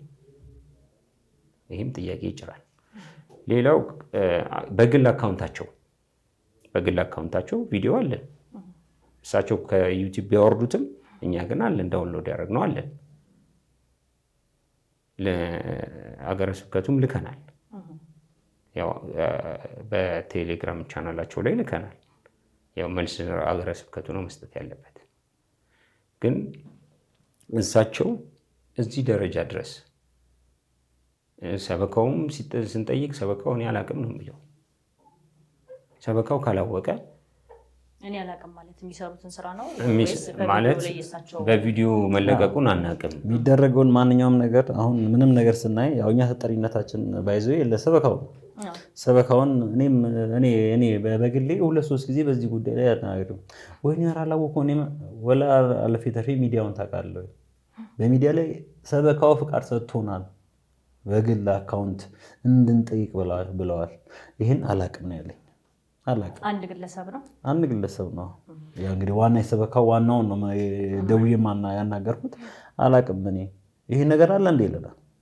ቅድም ተነጋግረናል በስብሰባ እነሱን አናግረናቸዋል ብላ ነበር። በዚህ ጉዳይ ነው? በዚህ ጉዳይ አናውቅም የሚሉት ታዲያ ከዛ ካወራችሁ በኋላ ነው ገባን። ሰበካው የለም ባይዞ የዛ ጋር ሰበካው የለም ነበረ። የቪዲዮ አስተዳደሩ ሲሰበሰቡን እኛ እንትን ሀሳባችንን ገለጽን። ይሄ ነገር እንዲህ ነው፣ ለምንድን ነው ይሄ? እኮ ህገወጥ ነው፣ ትክክል ህገወጥ ነው። ይሄንን ለማድረጉ እነሱ ይሄን ያህል እውቀት እንደሌላቸው ነው። በግል አካውንት ወንጀል ነው፣ ስለዚህ አሁን እናስጠፋለሁ ብለው ያው እንግዲህ ቃለ ጉባኤያቸውን ይዘዋል። እኛም ቃለ ጉባኤያችንን ይዘናል። በዓሉን እኛ እንደውም የጠየቅናቸው አስተዳደሩን አሁን አጥፍቶ ከቪዲዮን አውርዶ ከዩቲዩብ ላይ ለዛ ይቅርታ ጠይቆ ለህዝቡ ይፋ ያድርገን። ምክንያቱም አንድ ነገር ሚዲያ ላይ ተለቀ ማለት ብዙ ገቢ ይሄ ገቢ አይቆም፣ እየሰሩ ነው የሚለው ቪዲዮ ቢወርድም እየሰሩ ነው። በዛ አካውንት ብር እየገባ ነው። ይሄን ነገር በምን ኮንትሮል የምታደርጉት እናንተ? ይሄንስ ኦዲት ማን ነው የሚሰራው? እንዴት በግል አካውንት ናቸው? በቃ ይሄ ስተት ነው፣ በቃ ስተት ነው እናስጠፋለን። እውነትም እንዳሉት ወዲያው በነጋታው አስጠፍተውታል። ይሄደ ነበር። አስራት በኩራት ይሰበስባሉ፣ ይጠራሉ። በምን እርግጠኛ ሆናችሁ ቦታው ላይ ተገኝታችሁ አይታችኋል? ቪዲዮቸው ማየት ይቻላል። አስራት በኩራታችሁን አምጡ እያሉ ለቤተ ክርስቲያኑ ነው አይደለም፣ በግላቸው በግል አካውንት ነው። አካውንቱ የግላቸው ሆኖ አምጡ የሚሉት ገንዘቡን ግን የቤተ ክርስቲያኑን ስራዎች ለማሰራት ነው ሀሳቡ ወይስ ምን ለማድረግ ነው? በሚያደርጉት አገልግሎቱ የሚሰጠው ወጪ ይኖረዋል ይመስለኛል። እንግዲህ አሁን እኔ የምልሽ አሁን ከቪዲዮቸውን አስራት በኩራት ይጠይቃሉ። ያው ለአገልግሎቱ መሳካት የተቃና እንዲሆን አስራት በኩራታችሁን አምጡ ይላሉ።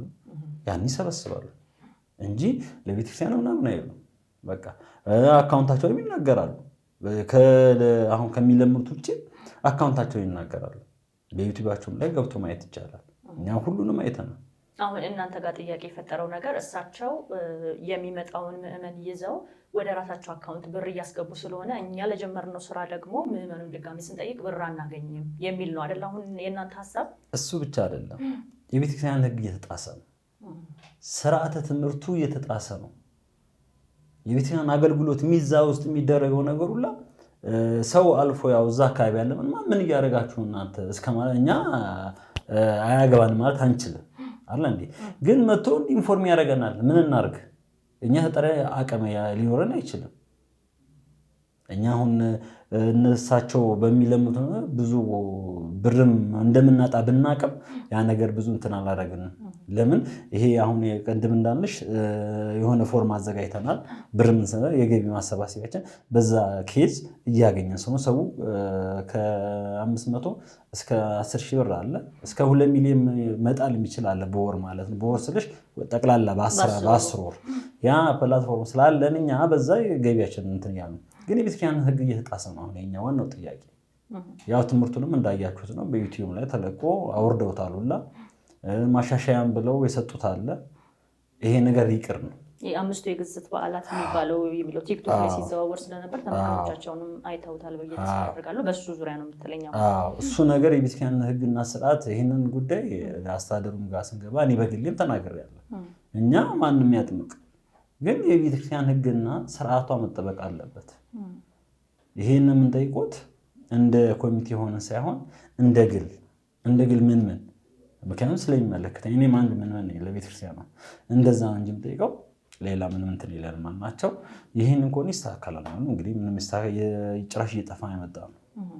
ቅድም ከአቶ ዳዊት ከክፍለ ከተማው ጽሕፈት ቤት ኃላፊ ጋር ተነጋግረናል። እሳቸው ጋር ሂዱ፣ እሳቸው ናቸው የመደቡት፣ እናንተ ደብር ላይ የመደቧቸው እሳቸው ናቸው ተብለናል ብለውን ነበረ ወንድሞቻችሁ ቅድም የገቡት ማለት ነው። ከእሳቸው ጋር ለምን አልሄዳችሁም ብለን ስንላቸው ቀድሞ በነበረ ጉዳይ ከእሳቸው ጋር ተገናኝተን የሰጡን ምላሽ የሚያሳዩን ፊት ጥሩ ስላልነበረ ይህን ጉዳይ ይዘን አልሄድንም የሚል ምላሽ ሰጥተውኛል። ለምንድን ነው ያልገፋችሁት? በህጋዊ መንገድ ደብዳቤ ይዛችሁ ሄዳችሁ ለምንድን ነው ያልጠየቃችሁት?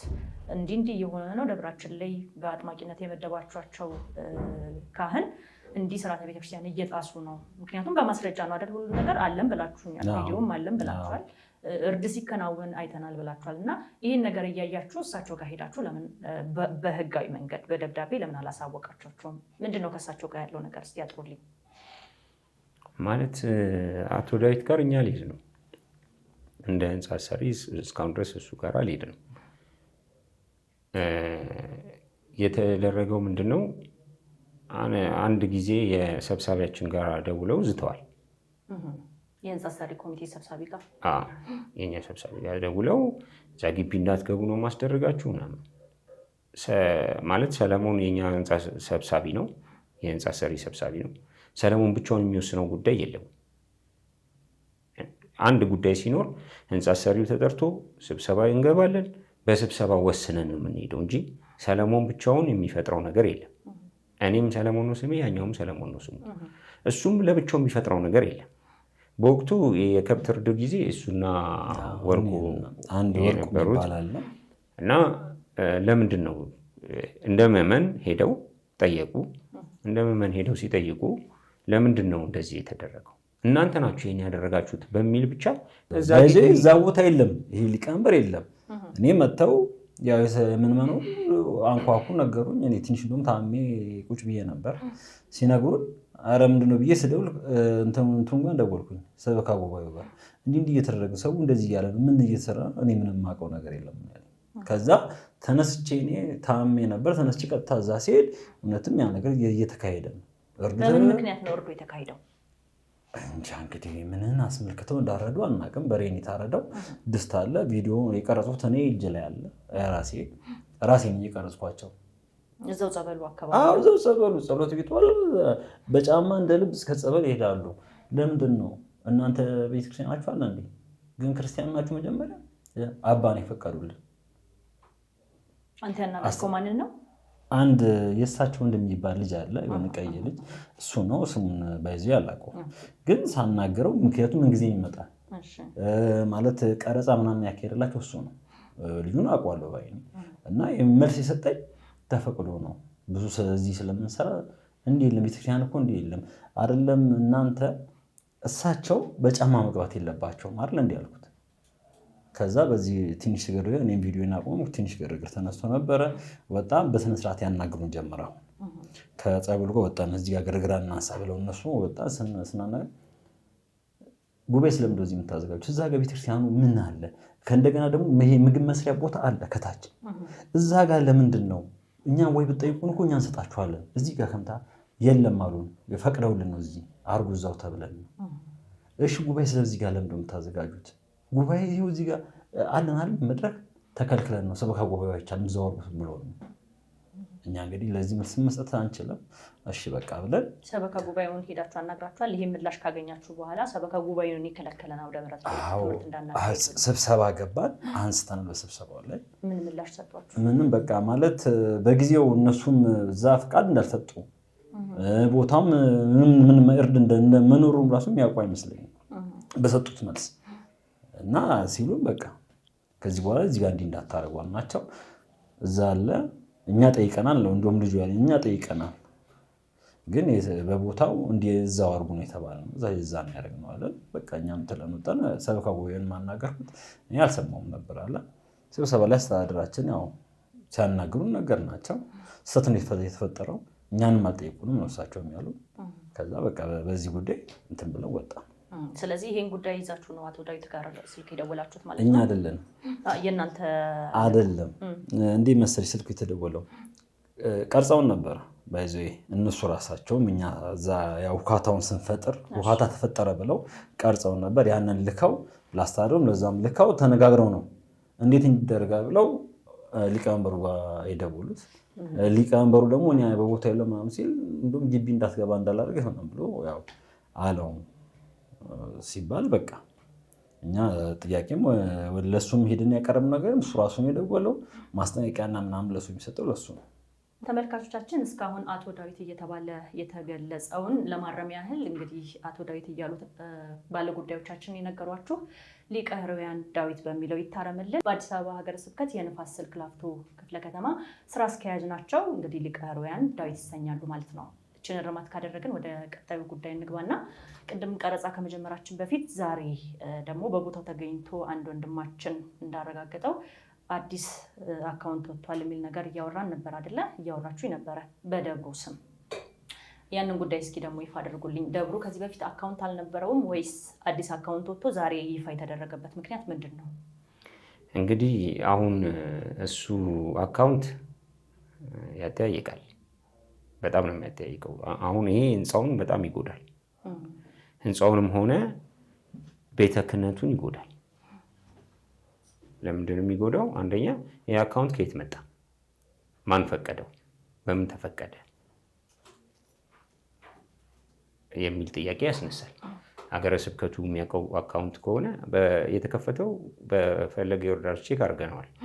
በፈለገ ዮርዳኖስ ቅድስት ሥላሴ ቤተክርስቲያን ስም ነው። የእናንተ ደብር ማለት ነው። የኛ ደብሩ ነው። ከዚህ ቀደም የደብሩ አካውንት የለም አለ። ሶስተኛ ማለት ነው። የደብሩ አካውንት ሌላ አለ። ራሱ ፈለገ ዮርዳኖስ የሚል ራሱ ፈለገ ዮርዳኖስ የሚል አለ። ህንፃ አሰሪው ደግሞ የራሱ አካውንት አለው። አሁን ይሄ በፊት የደብሩ የራሱን የቻለ አካውንት ነው፣ የህንፃው የራሱን የቻለ አካውንት ነው ያለው። አሁን ይሄ ሶስተኛ የደብሩ ሌላ አካውንት መጥቷል ማለት ነው። ሀገረ ስብከቱ የሚፈቅድ አይመስለኝም፣ አይፈቅድም። ሁለት አካውንት አንድ ባንክ ላይ ሁለት አካውንት ለአንድ ቤተክርስቲያን አይፈቅድም ማለት ለሰበካው ሁለት አካውንት አይሰጥም። አንድ አካውንት ይሰጣል። ሰበካውና አስተዳደሩ በፊርማ የሰበካው የተወካይና አስተዳደሩ በፊርማ እንትን ያደርጉታል፣ በፊርማ ያንቀሳቀሱታል። የህንፃው ሰብሳቢና አስተዳደሩ በፊርማ ያስተናግዱታል። ሁለት አካውንት ነው እኛ የምናውቀው እስካሁን ድረስ በየትኛውም ደብር። ስለዚህ በየትኛውም ደብር ላይ እንደምናውቀው ሁለት አካውንት የህንፃው ለብቻ ነው። ለምን? የልማት ስራዎች ተብሎ እንትንም ስለማይቆረጥበት ፐርሰንት አይቆረጥበትም። የህንፃው ለቤተክርስቲያን ህንፃ ግንባታ የሚውል ስለሆነ የደብሩ ደግሞ 20% የሚቆረጥበት ነው። የቤተ ክህነት የሚቆረጥበት ነው። የደብሩ ደግሞ ለብቻው የራሱን የቻለ አካውንት አለ። አሁን ግን ይሄኛው አካውንት አሁን ዛሬ ሰምቻለሁ እዛ ቦታ ጋራ አዲስ አካውንት ወፍጮ ቤቱን የምንገነባበት ተብሎ ወፍጮ ቤት ቤተክርስቲያኑ ላይ ለመገንባት ኢቭን በዚህ በወፍጮ ቤት ጉዳይ ከዚህ በፊትም ተነጋግረናል ከሰበካው ጋር ከአስተዳደሩ በስብሰባ ላይ ተነጋግረናል። እና በቅድ ውስጥ ያለ ነው የወፍጮ ቤቱን ጉዳይ ግልጽ አድርጉልኝ። በቅድ ውስጥ ያለ ነው ከልማት ስራዎች ቤተክርስቲያኗ ልትሰራቸው እኛ አላቀድነውም። ህንፃ ሰሪ አላቀደም፣ ሰበካውን ያቀደው። ለምን? ቤተክርስቲያኗ ገቢ ምንጭ ስለሌላት። ኦኬ፣ ገቢ ምንጭ ከሌላት ሌላ ቢዝነስ ብታስቀዱ፣ አንደኛ የሰውየው ያስተዋወቁት ወፍጮ ቤት የበርበሬና የእህል ወፍጮ ብለው ነው ያስተዋወቁት። ሁለተኛ ከቤተ መቅደሱ 5 ሜትር ርቀት በሌለው ጋፕ ውስጥ እዛ ግቢ ውስጥ እንዴት ተደርጎ ነው ሰው የሚያስቀድሰው? በርበሬ እዛ ጋር እየተፈጨ እንደውም ቀይሩትና ወደ ዳቦ ቤት። ለምን? ቤተክርስቲያኗ ሌላ ገቢ ምንጭ ስለሌላት፣ ካህናቱ መራብም ስለሌለባቸው፣ ካህናቱ ገቢ ካልተገኘ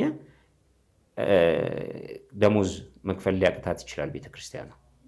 ግን ይህም ቢሆን ወደ ዳቦ ቤት ወይ መጋዘን ወደ ማከራየት፣ መጋዘን ሰርቶ መጋዘን ወደ ማከራየት ወይ የተሻለ ሌላ ነገር ከወፍጮ ቤት አካባቢ ህብረተሰቡስ ይፈቅዳል ወይ?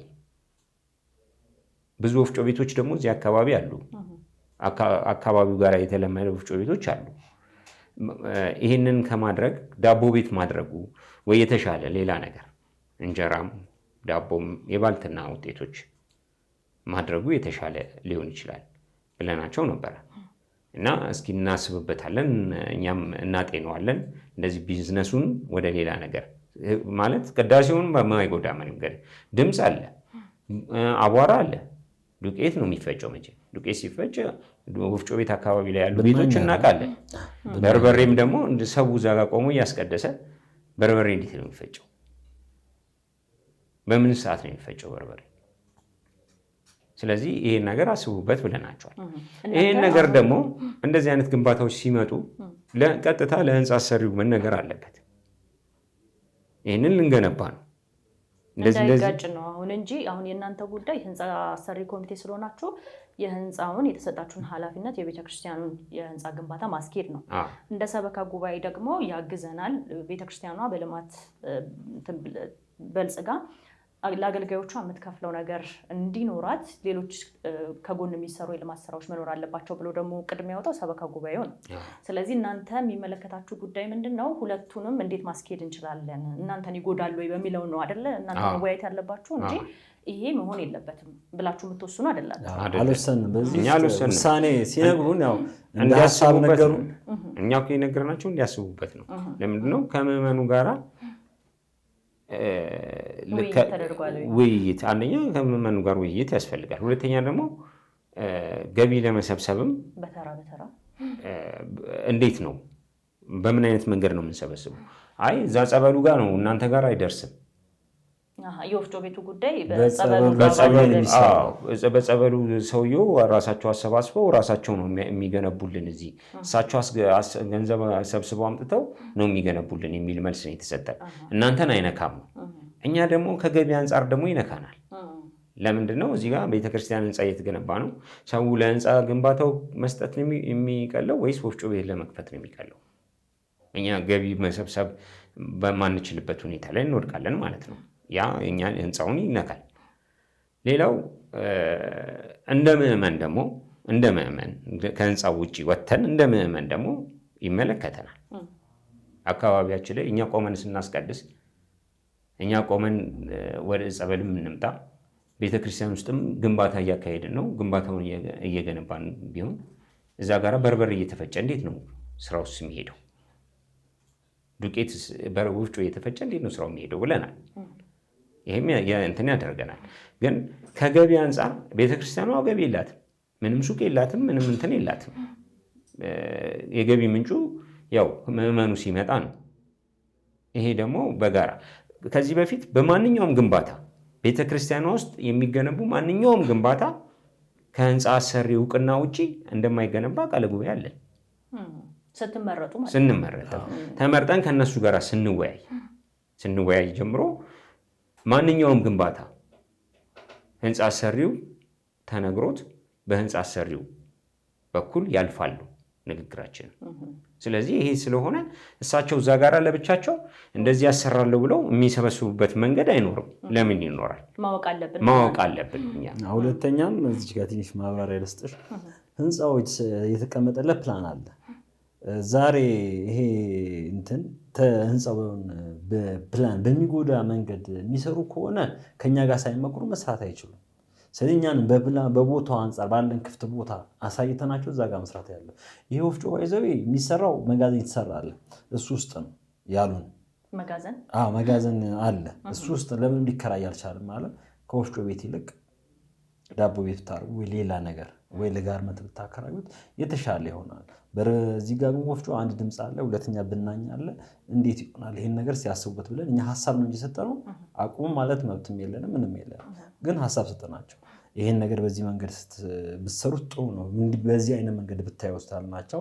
እሺ ያሉ። ግን የራሳቸው ውሳኔ ነው፣ ስራውን እናስኬዳለን ብሎ ጀምረዋል መሰለኝ እንቅስቃሴ። ለዚህ ነው አዲስ አካውንቱ የመጣው። በህንፃው ፕላን መሰረት እና እነሱ አሁን ወፍጮ ቤት ይሰራል ያሉበት ቦታ ላይ እናንተ ምን ነበር የምትሰሩበት? ምንም የለም፣ መጋዘን ይሰራል እዛው ይሰራል። አሁን ምንድነው ያላለቀ ፕላን አለ። አንደኛ ላንድስኬፑ፣ የቦታው ላንድስኬፕ ያላለቁ እንትኖች ናቸው። ለምን ላንድስኬፕ ኦልሬዲ ዲዛይን ተደርጓል፣ ግን አላለቀም። በስሪዲ ሲደርሳችሁ ብለናቸዋል። በስሪዲ ሲደርሳችሁ ቋሚ የሆነ ስራዎች እንዲሰሩ። ሁለተኛ ወጪ እንደ ጊዜያዊ መፍትሄ ከሆነ ጊዜያዊ መፍትሄ፣ እሱም ብቻም አይደለም። ሰንበት ትምህርት ቤትንም በተመለከተ ሰንበት ትምህርት ቤት አሁን የሚያጠኑበት ቦታ ጥሩ ቦታም አይደለም። ስለዚህ ያ ደግሞ እኛንም ይጎዳናል። ለምንድን ነው ሰንበት ትምህርት ቤቱ በእንደዚህ አይነት ደረጃ መማር የለባቸውም የሰንበት ተማሪዎች። ግን ቋሚ የሆነ ቦታ አንድ ጊዜ ላንድስኬፑ ተሰርቶ ሲመጣ እዚህ ቦታ ላይ ሰንበት ትምህርት ቤት፣ እዚህ ቦታ ላይ የካህናት ማደሪያ፣ እዚህ ቦታ ላይ እነዚህ መጋዘን ወይ ሱቆች ተብሎ ያው ተሰርቶ ሲመጣ አንድ ጊዜ ፕላኑ ሲያልቅ ያንን ነገር ጠብቀው መስራት ይችላሉ። ለምን የማያዳግም ስራ መስራት። ለምሳሌ ሰንበት ትምህርት ቤትን እኔ እሰራለሁ ብሎ የሚመጣ ባለሀብት ሊኖር ይችላል። በሰንበት ትምህርት ቤት ውስጥ ያለፉ ብዙ ምዕመናቶች አሉ። በእኛ ሰንበት ትምህርት ቤት ውስጥ ቁጭት ያላቸው ሰዎች አሉ። የሰንበት ትምህርት ቤትን እኔ ማገዝ እፈልጋለሁ፣ ሰንበት ትምህርት ቤትን መርዳት እፈልጋለሁ የሚሉ ብዙ ሰዎች ሊመጡ ይችላሉ። የሰንበት ትምህርት ቤት ፕላኑ የሰንበት ትምህርት ቤት ወደፊት የሚሰራው ፕላን ተብሎ እንደዚህ መቀመጥ አለበት እና አንደኛ ወንዝ ዳርቻም ስላለ የኛ ፕሮጀክታችን ወንዝ ዳርቻ አለው። የወንዝ ዳርቻ ፕሮጀክትን ከአዲስ አበባ ወንዝ ዳርቻ ፕሮጀክት ጋር አስታርቀን ነው መሄድ ያለብን እና ያንንም ነገር በማይነካ መልኩ ያንንም ነገሮች ስቴብል የሆነ ነገር አድርገን እናልፋለን ነው የኛ ሀሳቤ። ለምን ተሰርቶ ሲመጣ በስሪዲ ያንን ነገሮች እናስቀጥላለን ነው። ኦልሬዲ ተሰርቷል፣ የተወሰነ ነገር ይቀረዋል። ስለዚህ ያንን ነገሮች በደንብ እንትን ማድረግ አለብን። ከዛ በተረፈ ግን የጸበል ቤት ግንባታ ሳይነገረን ነው ኦልሬዲ ተገንብቷል። በቃ ከዚህ በኋላ ያለውን ግንባታ እናንተን ሳናሳውቅ አንገነባም ተባለ። እሺ ቀጥሉት። በቃ ኦልሬዲ ብዙ ነገር ሰርተውታል እና ቤተልሔሙንም ሊነካው ይችላል፣ ሊፈርስ ይችላል። አሁን በአዲሱ ህንፃ ግንባታ ላይ ያ ጸበል ቤት ቤተልሔሙ ሲሰራ ሊፈርስ ይችላል። የሚፈርሰውን ያክል ይፍረስ፣ ለጊዜያዊ ግን እንጠቀመዋሉ። እሺ ብለን ፈቅደንላቸው ሰሩት። በቃ ኦልሬዲ ከዚህ በኋላ ግን ያለው ግንባታ በድጋሚም ከዚህ በኋላ ያለው ግንባታ ማንኛውም ግንባታ በህንፃ ሰሪ በኩል የሚያልፈው ተብሎ ተስማምተን ይወጣ ነው። አሁንም እዛ ቦታ ላይ ለምን እንደሆነ አይገባኝም። ከዚህ በፊት በብሎኬት ብለው እንትን ብለው ነበር፣ አናውንስ አድርገው ነበር ለህንፃው ግንባታው ብሎኬት ያስፈልጋል ብለው። ከዛን እንዴት ብሎኬት ይባላል? እኛ ብሎኬት ጋር አልደረስንም። ለምንድን ነው እንደዚህ የተጠየቀው ሲባል የመጡት አጥማቂዎች ስለማያውቁ ነው እና ይስተካከላል። ግን የዛን ቀን ለብሎኬት ተብሎ ገንዘብ ተሰብስቧል። ተሰጥቷቸዋል። ለማን? ለእኛ አልተሰጠንም። እኛም አልጠየቅንም። ገንዘቡን ስጡንም አላልንም። ለምን? በእናንተ ስም ከተሰበሰበ ስራውን ለማስኬድ እናንተ ገንዘብ የለባችሁ። ምንድን ነው ያደረግነው እኛ? አንደኛ እዛ ጋር ሰላማዊ የሆነ ስራ ነው መስራት የምንፈልገው። ሰላማዊ የሆነ ነገር ከምዕመኑም ከካህናቱም ከአስተዳደሩም ጋር በሰላማዊ መንገድ ነው እየሰራን ያለ ነው መስራትም የምንፈልገው። ብዙ ጭቅጭቆችን ማምጣት አልፈለግንም። በቃ ከዚህ በኋላ ግን በእንደዚህ አይነት ነገሮች ይታረሙልን እያልን ነው የምንሄደው።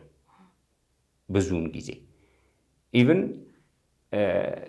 ገንዘብ ገቢን በተመለከተ በስህተት እነሱ አካውንት ውስጥ ከገባ ወጥቶ እንደሚሰጠን ከገባ ግን የሀገረ ስብከቱ 20% ተቆርጦ ቀሪው ተመላሽ እንደሚደረግልን በቃለ ጉባኤ አለን። ታዲያ ይሄን ቃለ ጉባኤ ላይ ይዛችሁ ከተስማማችሁበት በብሎኬት ተብሎ የተሰበሰቡ ገንዘብ ለመቀበል ለምን አልፈለጋችሁ? ማለት እዛ ጋር አንደኛ ደብሮ ነግሬሻለሁኝ፣ አነስተኛ ነው ገቢዋ። ስለዚህ በቃ ይህንን ይጠቀሙት ብለን ያለፍነው። ካመጡት ወደኛ አሰየው፣ ካላመጡት ግን ከጭቅጭቁ እነሱ ይጠቀሙት። ከዚህ በኋላ ግን ከሰበሰቡ ወንጀል ነው እንጠይቃለን ብለን ተመካክረንበት ነው ያለፍነው። መልካም። አስተዳዳሪው ጋር በዚህ ጉዳይ ብዙ ጊዜ እንደተነጋገራችሁ እየነገራችሁ ነበረ። ምንድን ነው የሚሰጧችሁ ምላሽ? ሁልጊዜ ተመሳሳይ ነገር ስትባሉ መቼም እናንተም ጥያቄ ማንሳታችሁ አይቀርም አይደለ? አሁን እናውቃለን ይሻሻላል፣ አሁን እናውቃለን ይሻሻላል። ተደጋጋሚ እንደዚህ አይነት ምላሽ ሲሰጣችሁ መቼ ነው ማለታችሁ አይቀርም። ስለዚህ ያንን ይዛችሁ ነው ቁጭ ያላችሁት ወይስ ደግሞ ቅድም እንዳልኳችሁ ወደ በላይ አካል ሄዳችሁ አሳውቃችኋል? በደብዳቤ ያለ እንደ ማስረጃ እኛ እኮ እዚህ ድረስ ሄደናል የምትሉት ተጨባጭ ነገር ምን አላችሁ? በሱ ረገድ ወዴትም አልሄድንም ነው። ለምን እንጠይቃለን? ያው ከስንት አንድ ጊዜ ነው እኛ አልፈን ተርፈን በህንፃው ሰሪ እንዲሁም እንዳይለመኑላ ብለንላ ነበር። በህንፃው ስም እንዳይለመን ሁላ ብለን ነበረ። ግን ያው አልፎ አልፎ ይጠይቃሉ። አነስተኛ ብር ስለሚሆን እኛ እንዲሁም ለሰበካው ነው የምንተው፣ ወደኛ አይመጣም።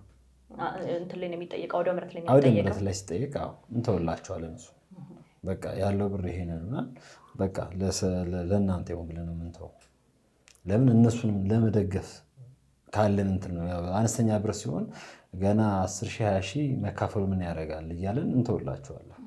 ግን በእኛ በምንጠይቀው ጥያቄ ያው ቶሎ መልስ አይሰጠንም። መልሱ ግን ይዘገያል። ያንን መልስ ግን ያው ቢቆይም ይመልሱልናል። ቃለ ጉባኤ ያለ በደብዳቤ ነው። እንደውም አንድ ጊዜ ግጭት ፈጥሮብን ነበረ። በማሳሰቢያ ደብዳቤ ያስገባል መልስ ይነገረን ብለን ማለት ከካህናቶች ጋር እስካሁን ተሰብስበን አናውቅም። ከካህናቶች ጋር ስብሰባ እንዲጠሩን ከካህናቶች ጋር ለምን መጪው ጾም ነው ብለን እና እንደ በፊቱ ይሄ ጉዳይ መልስ እንዳያጣብን ማሳሰቢያ ብለን አስቸኳይ መልስ ይሰጠን በዚህ ጉዳይ ብለን አስገብተን ትንሽ ጥያቄ ግጭት ፈጥሮ ነበረ።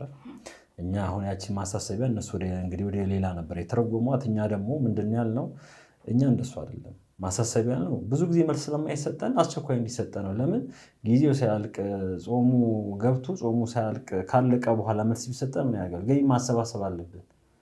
ምን ምናምን የምንይዝበት ስብከት ልናዘጋጅ እንችላለን። ጉባኤ ልናዘጋጅ እንችላለን።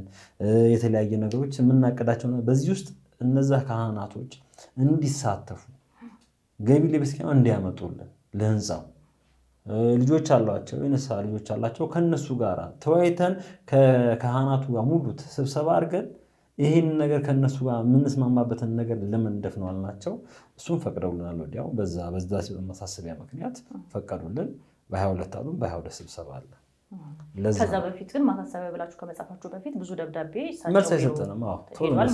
መልስ አይሰጠንም። መልካም። ስለዚህ በጠቅላላ ያላችሁ ሀሳብ ይሄ ነው። የቀረ ሀሳብ የላችሁ ማለት ምን አለ መሰለሽ፣ አሁን የመድረክ ላይ እንትን ስብሰባ ንግስ ሲሆን የዓመታዊ ንግስ ሲሆን ሼር ነው የምናደርገው። የሚሰበሰበው ገንዘብና ሰበካው ሼር ነው የምናደርገው። ይሄ ሼር እንካፈላለን። እንቶ ብለን የምንተው ጊዜ ብዙ ያን ያክል እንትን አይደለም፣ ጥቂት ነው የምንተው። ማለት አንዳንድ ጊዜ ሰብስበዋል፣ በህንፃው ተሰብስበዋል ሲባል ለምን ሰበሰቡ እንልና በቃ እንቶ ብለን በራሳችን እንተዋለን እንጂ አሁን ዓመታዊ ንግስ ላይ አውደ ምሕረት ታቦት ሲቆም ከስብከት በኋላ የሚሰበሰቡ ገንዘቦች ሼር ነው የምናደርገው። ወጪ እንጋራለን። የመዘምራን የሰባኪ የምናምን ይቆረጥና ሌላው ሼር ነው የምናደርገው። እሱን እየተካፈልን ነው እንትን የምንለው። ሌላው እኛ ምንድነው አሁን የምንፈልገው፣ አንደኛ የዚህ ጸበል ቦታ ላይ ያለ ችግር ሀገረ ስብከቱ አይቶ ቶሎ ውሳኔ እንዲሰጥ። ሀገረ ስብከቱ ውሳኔ በቃ ለምንድነው አንደኛ የቤተ ክርስቲያናችን እንትን እየተጣሰ ነው። የቤተ ክርስቲያናችን ነገሮች እየተጣሱ ነው። ስለዚህ እነዚህ ነገሮች ቶሎ ርምት እንዲወሰድበት እንፈልጋለን። የሚጠየቀው አካል ተጠይቆ ለምን እስከ መቼ ድረስ ነው በእንደዚህ ስም የሚቀጥለው? ለምንድን ነው ለሌላው አማኝስ ምክንያት የምንሆነው? ስለዚህ እንደዚህ አይነት ነገሮች እኛ መልስ የማይሰጥ ከሆነ ከባድ ነው። በእንደዚህ እስከ መቼ ድረስ ይቀጥላል? ሀገረ ስብከቱስ እንዴት ነው የሚያየው? የአዲስ አበባ ሀገረ ስብከት እንዴት ነው የሚያየው? በምን አይነት መንገድ ነው የሚያየው እነዚህ አይነት ነገሮችን? እና መከታተል መቻል አለባቸው። እኛ ብቻ አይደለም። እኛ የሚመለከተን በእርግጥ ህንፃና ህንፃ ግንባታው ነው። እኛ የሚመለከተን ህዝብ የመረጠን ይህን ቤተክርስቲያን ህንፃ ገንቡልን ብሎ ነው የመረጠን። ተከፍሎን አይደለም የምናገለግለው። ትተነው መሄድ እንችላለን። ግዴታ የለብንም። እምነታችን ነው፣ ቤተክርስቲያናችን ነው።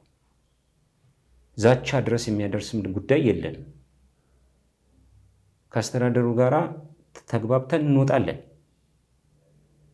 እኔ እናንተን የሚነካብኝ እኛም እሳቸውን የሚነካብን ተባብለን እንወጣለን። ይስተካከላል ነገሮች እያልን እንወጣለን። ግን ነገሮችን በእንደዚህ ሁኔታ የማይስተካከሉ ከሆነ ሰበካው ከሆነ የፈቀደላቸው ሰበካው ሊጠየቅ ይገባል። ለምንድን የፈቀደላቸው? በምን አይነት መንገድ ነው? ቤተ ክርስቲያኗ ገቢ ስለሌላት ተብሎ ከሆነ ቤተ ክርስቲያኗ ገቢ የምትፈጥርበትን መንገድ መፍጠር ነው።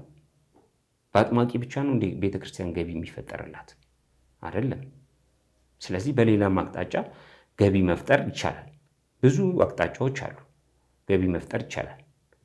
እኛ በአዲስ አበባ ከተማ ባሉት ሀገረ ስብከቶች ውስጥ እንደ እኛ ህንፃ ሰሪ ምሳሌ ልንሆን ነው የምንፈልገው። ለሁሉም ደብር ምሳሌ መሆን ነው የምንፈልገው። ለምንድን ነው? ዋነኛው የህዝብ ገንዘብ ነው የሚመጣው፣ የህዝብ ገንዘብ ነው። እኛ ከኪሳችን እንጎዳና እንሰራዋለን እንጂ የህዝብ ገንዘብ ዝም ብሎ ማባከን አንፈልግም። ስለዚህ ለዛ ነው እነዚህ ፕላትፎርሞች የተዘጋጁት። የታሪክ አባል የሚያዘጋጀ ነው። ለዛ ነው የታሪክ አባል ሆኖ ቤተ ክርስቲያኑን እየሰራ ያለ ምዕመን የት እንደደረሰ መጥቶ ሲያየው የህሊና እርካታ ያገኛል።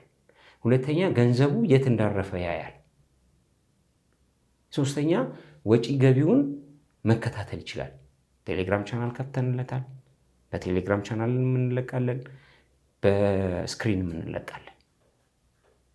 ሌሎቹም ቤተክርስቲያኖች እንደዚህ አይነት ነገሮች እያደረጉ ቢመጡ ይሄ ከአንዳንድ አላስፈላጊ ነገሮች ይታቀባል። ስለዚህ እንደዚህ አይነት ነገሮች እንዲመጡ ራሳችን እርስ በርሳችን እንድንተማመንም ጭምር ነው። መታመን መቻል አለብን። ላመንነው ነገር መታመን መቻል አለብን። ከዛ በተረፈ ህንፃ አሰሪ እንደ ህንፃ አሰሪ ብቻውን አንድ ሰው ወይ ሁለት ሰው ወይ ሶስት ሰው የሚወስነው ውሳኔ የለም። ሁሉም ተነጋግሮ ቁጭ ተብሎ ተነጋግረን ተገናኝተን አውርተን ነው የምንወስነው እና እንደዚህ አይነት ነገሮች አዲስ አበባ ላይ አይደለም በኢትዮጵያ ኦርቶዶክስ ቤተክርስቲያን ላይ ያሉ ነገሮች በጣም ከፍተኛ ችግሮች እንዳሉ እናውቃለን።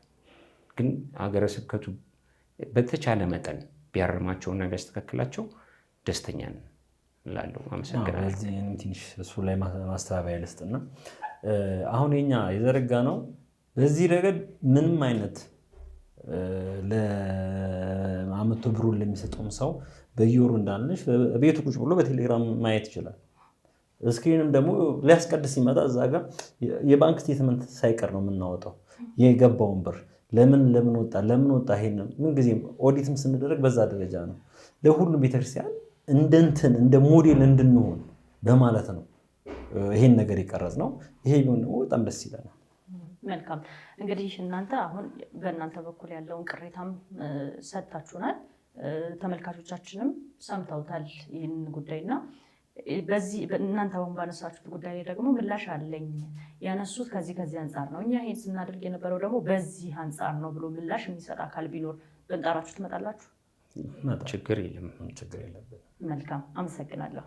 አመሰግናለሁ። ተመልካቾቻችን ለዛሬ ወደ እናንተ ልናደርስ የወደድነው ጉዳያችን ይህንን ይመስል ነበር። እንግዲህ በዚህ ጉዳይ ደግሞ እዚህ የተጠቀሰው ደብር ላይ በአገልግሎት ያላችሁ የተነሳው ጉዳይ ይመለከተናል፣ እኛም ምላሽ መስጠት አለብን፣ እኛም መሰማት አለብን የምትሉ አካላት ብትኖሩ ስቱዲዮችን ለእናንተም ክፍት ነው። እንግዲህ ወንድሞቻችንም ከእናንተም ጋር ቢሆን በምታነሱት ጉዳይ ላይ ለመነጋገር ፈቃደኛ መሆናቸውን አሳውቀውናል። ስለዚህ ጉዳይ ያለን የምትሉ ጎራ ብትሉ እናስተናግዳችኋለን። ተመልካቾቻችን ደግሞ ለዛሬ ያዝናችሁን ጉዳዮች በዚህ ያጠቃልናል። መልካም ጊዜ ተመኘን። መልካም ቆይታ